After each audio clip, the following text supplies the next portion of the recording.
Hello नमस्कार, good morning students. स्वागत है आप सभी का आज के सत्र में। आशा है कि आप सभी स्वस्थ और सेहतमंद होंगे। बच्चों, आज तक हम सभी ने जो भी वीडियोस देखी है वो हमारी क्लासेस के जो टॉपिक थे हमारे उसके अकॉर्डिंग देखी और बनाई गई थी। अभी चैप्टर आपके लगभग पूरे हो चुके हैं, इसलिए अब हम चैप्टर की पढ़ाई को छोड़ करके आगे बढ़ेंगे और उससे आगे जाते हुए अब व्याकरण यानी कि हमारा ग्रामर जो होता है संस्कृत में उसे हम पकड़ते हैं। ग्रामर वाले टॉपिक में आज हम पढ़ेंगे संधि प्रकरण। सबसे मोस्ट इम्पॉर्टेंट टॉपिक है संधि प्रकरण। बच्चों, संधि तो आप सभी ने बचपन से पढ़ी है और आप जानते भी संधि क्या होता है, बेसिक नॉलेज तो आपको है ही। लेकिन आज जो हम ये पढ़ने जा रहे हैं संस्कृत की संधि, ये बहुत महत्वपूर्ण है। ये इसलिए महत्वपूर्ण है क्योंकि ये जो वीडियोस हैं आपके लिए संधि के, ये वीडियोस आपके 8th क्लास में, 9th क्लास में और 10th क्लास में, तीनों क्लासेस में काम आ सकते हैं। यानी कि आज जो हम पढ़ने जा रहे हैं संधि, वो आपका सिलेबस 9th, 10th और 8th क्लास जो पहले आती है उसमें भी आता रहता है। इसलिए ये वीडियो जो आज हम बनाने जा रहे हैं ये 8th, 9th और 10th क्लास सभी के लिए है और इसमें आपको बहुत अच्छे से समझाया जाएगा कि संधि क्या होता है। बेसिक नॉलेज आपको है ही, फिर भी आपको बता देते हैं हम। संधि दो वर्णों के परस्पर मेल को कहते हैं। आप सभी जानते हैं संधि किसे कहते हैं? दो वर्णों के परस्पर आपसी मेल को संधि कहते हैं। फिर भी हम लिख देते हैं, आपको है नॉलेज। लेकिन दो वर्णों के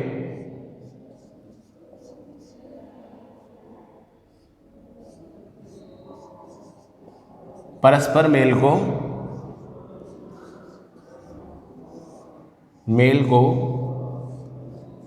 संधि कहते हैं।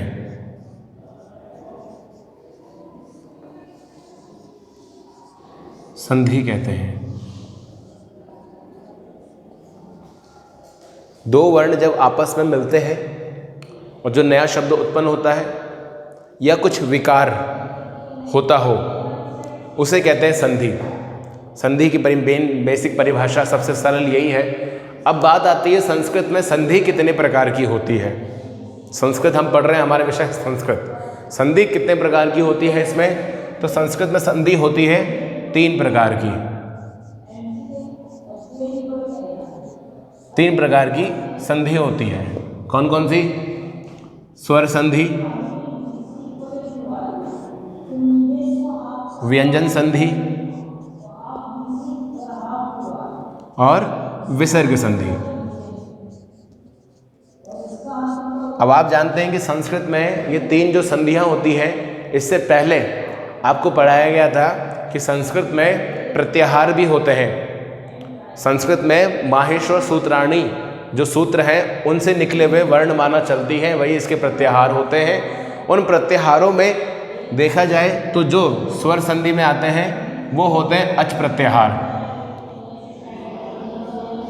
अच प्रत्याहार। इसके बाद व्यंजन संधि में आते हैं हल प्रत्याहार, इसलिए इसे हम अच संधि भी कह देते हैं। संस्कृत में, संस्कृत की जो मेन भाषा है उसमें इसको हम इसके तरीके से इन नामों से भी पुकारते हैं। यानी अच संधि माने स्वर संधि, हल संधि माने व्यंजन संधि, और जो विसर्ग है ये विसर्ग ही रहेगा। ये 3 प्रकार की मेन बेसिक संधियां होती हैं, अच संधि, हल संधि और विसर्ग संधि। इसके साथ अब हम आगे जाते हुए देखते हैं जो आज हम पढ़ने जा रहे हैं वो है स्वर संधि। ये हमारा मेन आज का टॉपिक है स्वर संधि का, जो आज हम पढ़ेंगे। और स्वर संधि किसे कहते हैं इसके लिए आपको परिभाषा याद होनी चाहिए, जिसे कहा जाता है कि जो दो स्वर जो होते हैं, जब कभी 2 स्वरों के पास में आ जाने से उनमें जो रूपांतरण या जो परिवर्तन होता है उसे स्वर संधि कहते हैं। स्वर संधि की परिभाषा आपको बता देते हैं, लिख देते हैं आपकी सुविधा के लिए। स्वर संधि ये सभी आपको अपनी ग्रामर की कॉपी में करना है। एक अलग से कॉपी बनाएंगे आप, एक अलग से आप अपनी कॉपी बनाएंगे। उसमें जितना भी आज हम यहाँ पढ़ेंगे व्याकरण में, जो भी हमारे टॉपिक आएंगे आपको वो होमवर्क अपनी उस ग्रामर की कॉपी में करना है। अब है स्वर संधि। स्वर संधि के बारे में परिभाषा आपको बता देते हैं कि दो स्वरों के पास में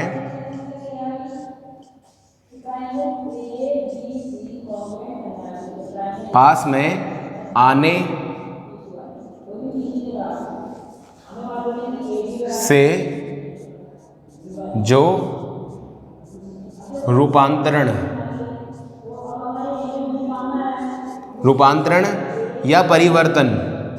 रूपांतरण या परिवर्तन होता है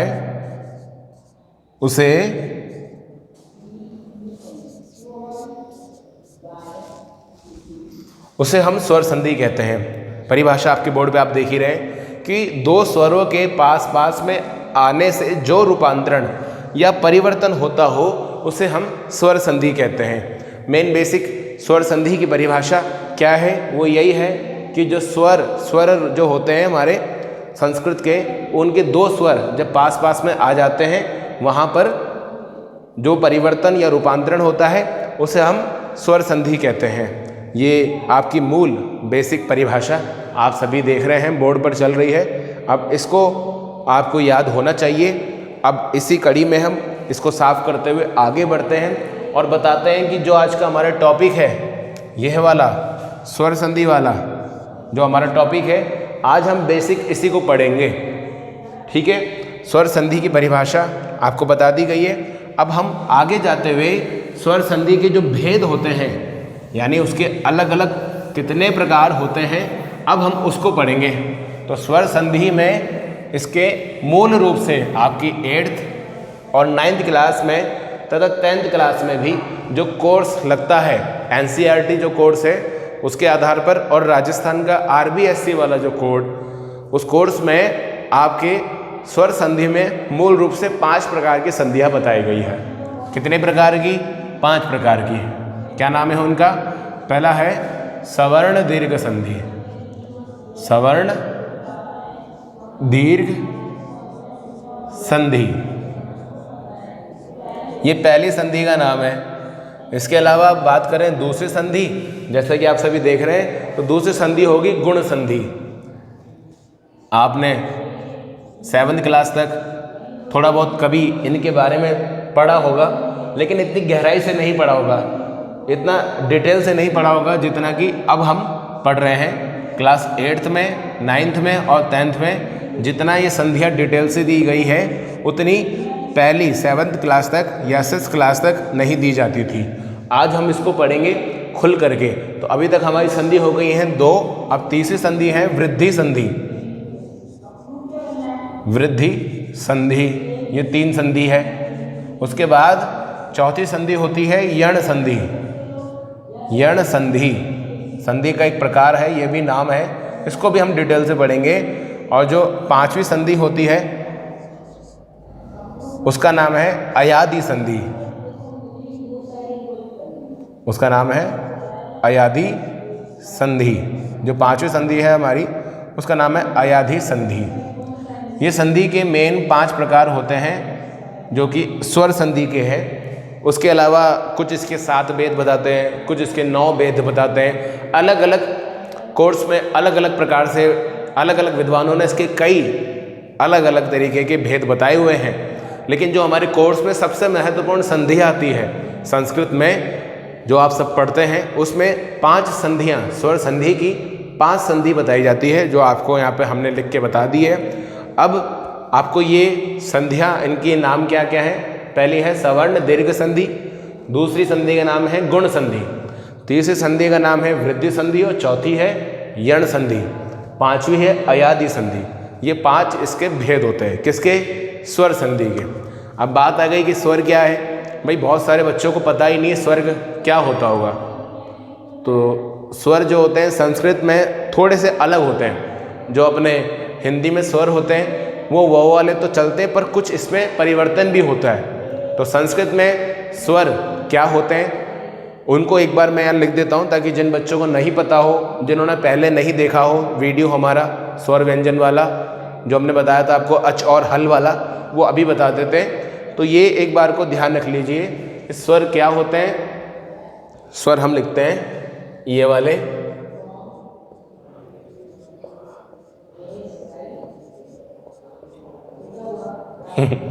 अब आप सोच रहे होंगे कि हम छोटी क्लास में आ गए, आज 8th 9th 10th क्लास के स्टूडेंट हैं, लेकिन लग रहा है ऐसे ही कि हम फर्स्ट क्लास में हैं। लेकिन क्या करें, ये संस्कृत है। संस्कृत के लिए आपका बेसिक जो शुरुआत है ना, वो बहुत मजबूत होनी चाहिए। अगर आपकी शुरुआत ही मजबूत नहीं होती तो फिर आप आगे क्या कर पाएंगे, अटक जाएंगे।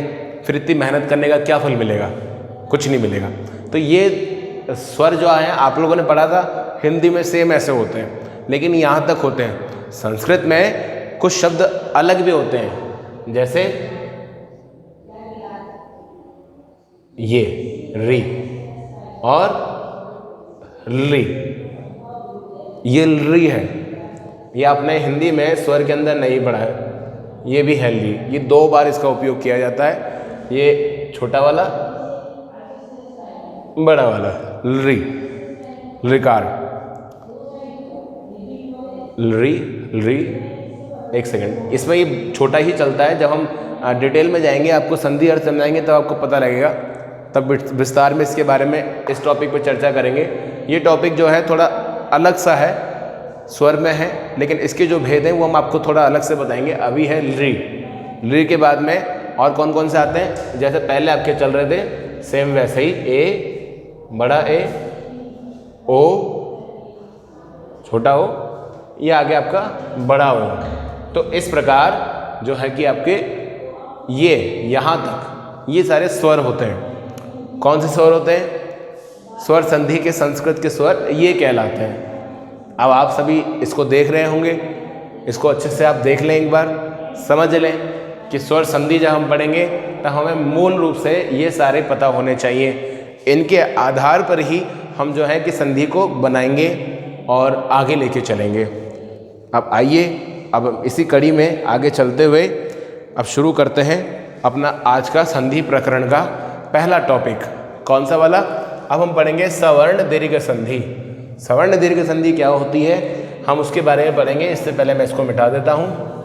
और संधि, ये बच्चों ये टॉपिक एक ऐसा टॉपिक है, अगर आपने इसको ध्यान से पढ़ लिया तो आपको कोई दिक्कत नहीं आएगी। अभी छोटी क्लास वाले 8th वाले बच्चे विशेष रूप से समझे, अगर आपने इसको अभी ध्यान से पढ़ लिया तो आगे जो क्लासेज आने वाली हैं आपकी 9th 10th में आपको कोई दिक्कत नहीं आएगी। आपका बेसिक मजबूत रहेगा। और जो 9th के 10th के बच्चे हैं वो इसको विशेष रूप से याद कर लें, क्योंकि ये जो तरीका आपको समझाया जा रहा है संधि का, ये सबसे सरल और आपकी लाइफ का सबसे एंड, सबसे अंतिम संधि वाला प्रकरण भी है। तो बात कर रहे थे आज हम सवर्ण दीर्घ संधि की। ये आपका स्वर संधि का पहला वाला टॉपिक है, सवर्ण दीर्घ संधि। हम इसको पढ़ते हैं। तो सवर्ण दीर्घ संधि में इसकी परिभाषा बता देते हैं। जैसा कि इसका नाम से पता लग रहा है आपको, ये दीर्घ, दीर्घ यानी क्या होता है, बड़ा, दीर्घ यानी बड़ा, लघु मतलब छोटा। ठीक है, छोटा बड़ा जो विलोम शब्द है हिंदी के, वैसे संस्कृत में दीर्घ यानी बड़ा, लघु मतलब छोटा। तो जैसे आपको नाम से पता लग रहा है दीर्घ यानी बड़ा, तो वही इसकी परिभाषा है जो आपको समझनी चाहिए। लिखा है कि अक, अक प्रत्यार, संस्कृत में होते हैं अक प्रत्यार। अक कौन कौन से, माहेश्वर सूत्राणी के हिसाब से अ, ई, ऊ, अण, ये जो है इसके ऐ उण और री, रे, ये जो होता है बच्चों, ये इसके हैं अक प्रत्याहार कहलाते हैं। ये शब्द जो होते हैं अक प्रत्याहार कहलाते हैं। अब बात आ रही है कि इनके स्थान पर अक के आगे, जब इनका स्थान जो है आगे कोई भी सवर्ण स्वर हो तो वहां पर दीर्घ, क्योंकि संधि है हमारी दीर्घ, वहां दीर्घ आदेश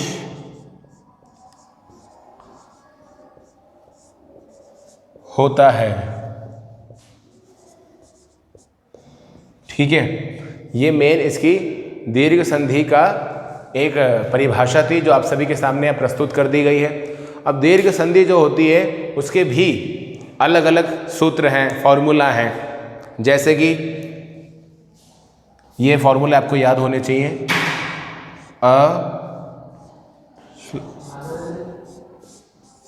स्लैश आ प्लस आ बराबर आ, यानी कि प्रथम चरण के अंत में अगर कोई अंतिम शब्द अ या आ का हो और उसके बाद वाले चरण के कोई भी शब्द अगर अ और आ वाले हों तो वहाँ पर विस्तारित रूप आ हो जाएगा। जैसे कि कुछ उदाहरण आपको बता देते हैं। मुर प्लस अरी,